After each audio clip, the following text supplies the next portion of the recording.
Okay, so as we said that we're going to install the MySQL in the database instance. So for that, what we have to do, at first we have to apt update, means we are going to update all the packages in here. Like we are going to update the packages in this instance. Then we're going to install the MySQL server using this command, like sudo apt install MySQL server. Then hit Y to the confirmation. And after that, okay, let's just install the MySQL server in the database. This is our database. So for that, sudo apt install MySQL server. Hit enter. Oh, sorry. Before that, we have to update the packages. So for that, sudo apt update.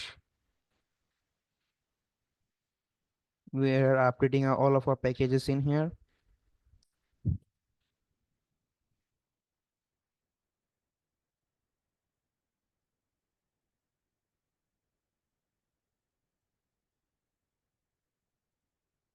Okay, so now all the packages are updated. Now we can install the MySQL server. The sudo apt install MySQL server. Hit enter. Then it will want a confirmation. Type Y and hit enter again. Then it will install the MySQL server in here.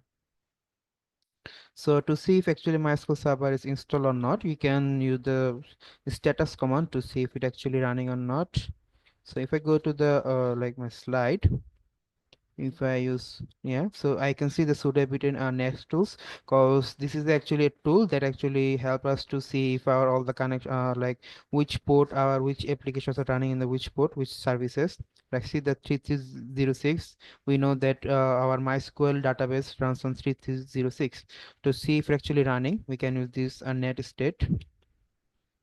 So that we have to install the net tools. Okay, so let's clear it. Okay, so now if you want to see the like net state something like that, if you see not found, you can just copy this command, shift insert, it will install the net tools. After that you can run the command net state, turn up, enter. See, now you can see like the 3306, it actually is state listening. It means our MySQL server is listening, it's actually running. So that's how you're going to install the MySQL and verify if actually running or not.